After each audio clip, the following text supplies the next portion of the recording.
그 이유는 바로 이 농업에 있습니다. 자, 어떤 내용인지 한번 살펴볼게요. 먼저 밭농사부터 한번 볼 텐데, 자, 배웠던 겁니다. 조선 전기만 해도 이제 2년 3작이, 2년 3작이 아주 일반화되는 그런 모습들이 있더라라고 설명을 드렸는데, 조선 후기 오면 여러분들, 이제 좀 돈을 벌기 위해서 농작물을 심습니다. 제가 이야기했잖아요. 조선 후기 오면 사람들의 마인드가 이제 돈에 좀 집중을 해요. 여러분, 조선은 성리학의 나라야. 염치가 있는, 돈을 벌기 위해서 뭐 이렇게 하는 거 별로 안 좋아하는 나라인데, 조선 후기 오면 좀 달라져요. 이게 뭘까? 자본주의야, 자본주의. 자본주의가 이 돈이지 않습니까? 여러분들, 그런 모습들이 지금 조선이 나오고 있다는 이야기예요. 우리도 이미 자본주의를 할 수 있는 준비를 지금 이미 시스템 속에서, 의식 속에서 하고 있다는 이야기입니다. 자, 그래서 농민들이 이제 돈 좀 벌기 위해서, 그저 내가 먹기 위해서 자급자족이 아니라 돈을 벌기 위해서 상품 작물들을 재배하고 있습니다. 네, 상품 작물들을 재배하고 있더라라고 하는 거예요. 자, 이 상품 작물에는 어떤 것들이 있냐면요. 상품 작물에는 뭐 담배라든지, 그다음에 뭐 인삼이라든지 이런 것들, 면화라든지 뭐 이런 것들이 있어요. 특히 여러분이 이 담배를 너무 좋아하셨던 왕이 있어요. 그 왕이 바로 정조대왕입니다. 정조대왕은요, 아니 이 좋은 걸 왜 안 펴? 다들 들으라. 온 백성들이 이 담배를 필 수 있도록 하라. 라는 명을 내리기까지 해요. 아주 그냥 담배에 그냥 뭐 이 정조는 그냥 매니아야 매니아. 너무 좋아했다는 얘기예요. 이건 하늘이 준 선물이다. 이걸 다 펴야지.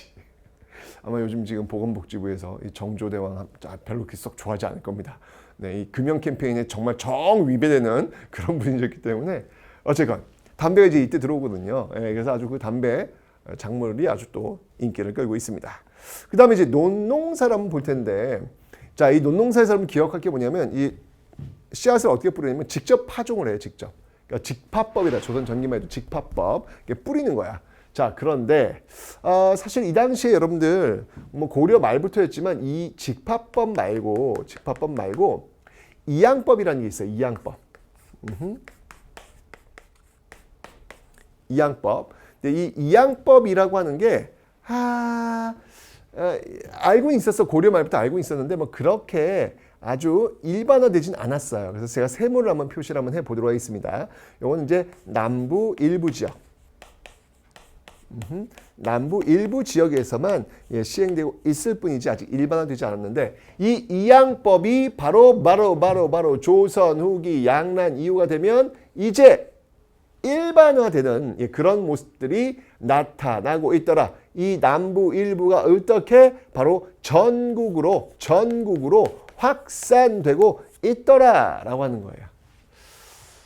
자, 이건 굉장히 중요한 역사적 의의가 있어요. 조선 후기 와서 이양법이 전국적으로 확산되었다. 이렇게 되면서 이제 어떤 일이 벌어지냐면, 일단 이모작이 가능해집니다.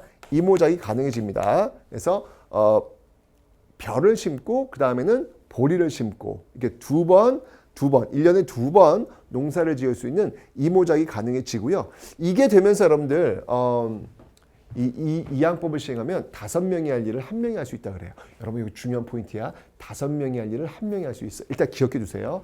자, 그러면 5명이 할 일을 1명이 할 수 있어.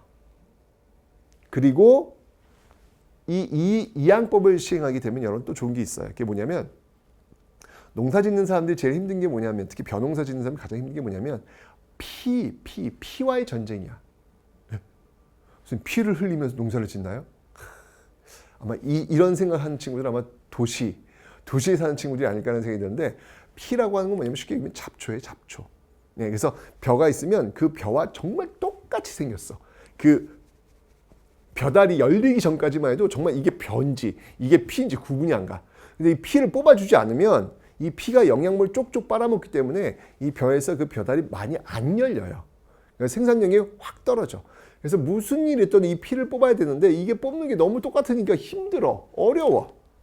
근데 여러분 이양법을 시행하면 어떻게 되냐면, 이양법은 여러분들 줄을 맞춰가지고 이 벼를 심잖아요. 이렇게 심어 놓잖아요. 그죠? 예, 모판에서 자란 것들을 옮겨 심는 거 아닙니까?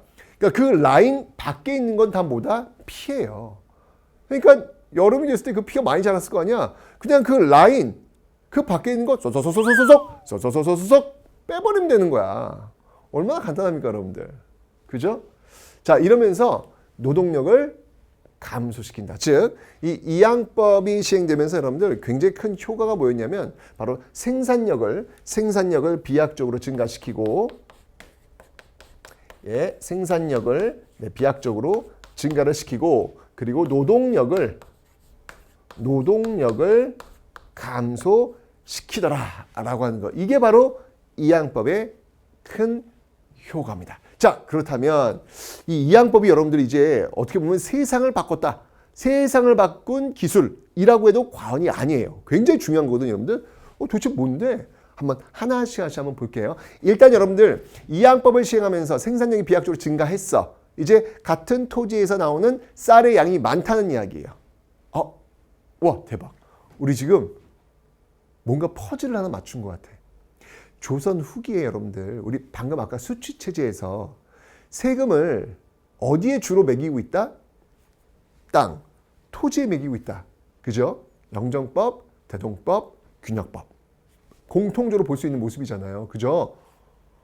토지에 세금을 매기고 있다라는 얘기 뭐냐면 그 토지에서 그만큼 쌀이 나와야 된다는 얘기인데 나오고 있는 거야.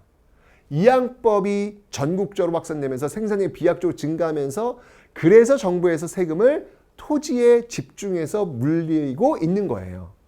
그 이유가 이제 바로 여기서 나오는 겁니다. 예전까지만 해도 토지 생산량이 높지 않았기 때문에 여기에서 세금을 물려가지고 가져갈 수가 없어. 이게 부족한 거야. 근데 지금 부족하지 않은 거죠. 그러니까 세금을 토지에만 물리는 그런 경향이 나타나게 되는 겁니다. 자, 그거 하나 풀었고, 그 다음. 자, 이제 지대를 볼게요. 자, 지대라고 하는 건 뭐냐면 이거는 백성이 국가에 내는 세금이 아니라 소작농, 땅 없는 소작농이 땅을 빌려서 농사를 지을 거 아니에요. 소작농이. 그 지주에게 내는 세금이라고 보시면 돼요. 이걸 지대라고 합니다. 자, 조선 전기만 해도요. 이 타조법이었습니다. 타조법이라고 하는 것은 뭐냐면 바로 2분의 1세를 얘기하는 겁니다. 자, 말 그대로 타작할 때 1년 농사 다 짓고 타작할 때 맨 마지막 수확물 나눌 때 타작할 때 나눈다 해서 타조법이라고 하는 거예요. 이건 2분의 1이에요. 그러니까 그 한 해 농사를 졌어. 100가마가 나왔어. 그러면 소작농 50가마 그리고 지주 50가마 이렇게 나누는 겁니다. 이게 바로 지대라는 거예요. 그런데 조선 후기 오면서 좀 독특해진다? 물론 이 지대도 있어요. 있는데 여기에 하나가 더 추가가 돼요. 이게 바로 도조법이라는 겁니다. 도조법. 이게 뭐지? 여기서 이야기하는 이 도라고 하는 건 뭐냐면 여러분들 도박할 때 도자예요. 그러니까 수확물을 나눌 때 도박을 하는 거야. 자, 쉽게 얘기하면 이겁니다. 아까 타조법은 농사를 다 짓고 나서 나누는 거다. 설명드렸죠? 도조법은 뭐냐면 농사를 짓기 전에 소작농이 지주에게 딜을 하는 거예요. 작년에 100가마 나와서 50 나눴는데 이 소작농이 얘기하는 거예요. 올해는 농사 짓기 전에 올해는 제가 지주 당신에게 60가마를 드리리다 라고 얘기하는 거예요. 응? 지주가 좋아할까 나빠할까?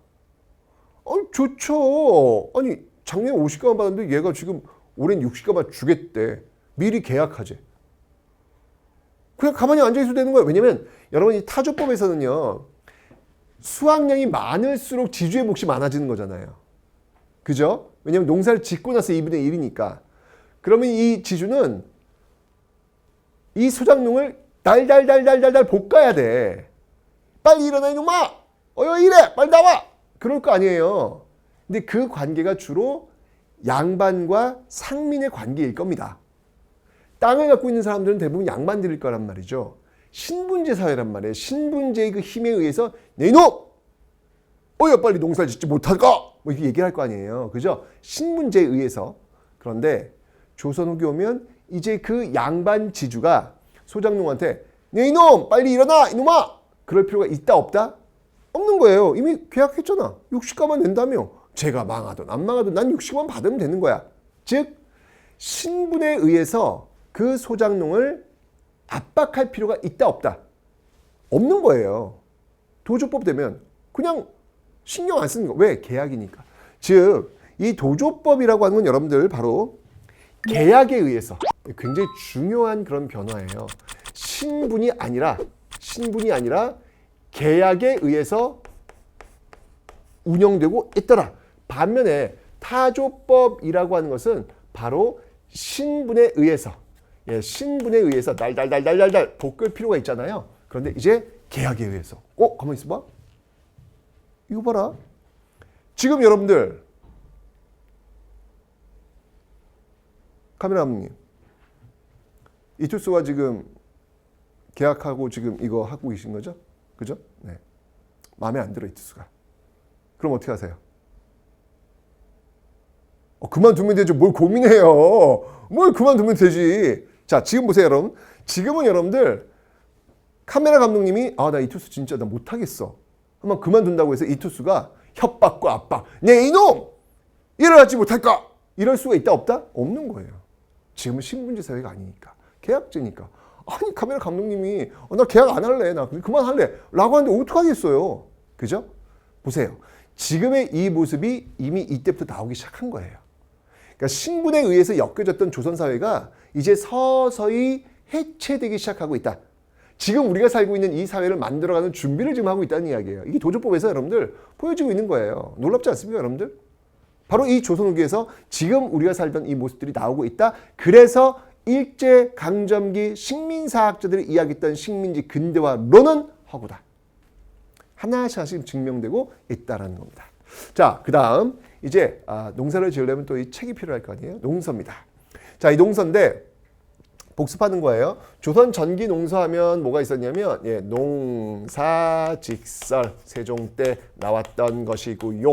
그 다음에 금양잠록 이제 시흥지역 어떤 그 농사법 적어 놓은 겁니다. 성종 때 나왔던 것이고요. 이런 게 있었다면 조선 후기가 되면 여러분들 바로 이 이모작 이런 것들을 굉장히 자세하게 수록하고 있는 농가집성이라는 농서가 있고요. 그 다음에 이제 상품 작물들 재배하기 위해서 색다르게 경작할 수 있다. 색경 이런 어떤 농서들이 나오고 있는 배경들 여러분이 기억해 놓으시면 되겠습니다. 됐죠? 하여튼 핵심은 뭐냐면 바로 이 이양법 너무 중요해요, 여러분들. 이 이양법이 이 전국으로 확산되고 있다라고 하는 이 포인트가 바로 이 조선 경제 시스템을 마구마구 뒤흔들어 놓을 겁니다. 자, 과연 어떤 모습으로 또 뒤흔들어 놓는지 그 장면 보도록 하겠습니다.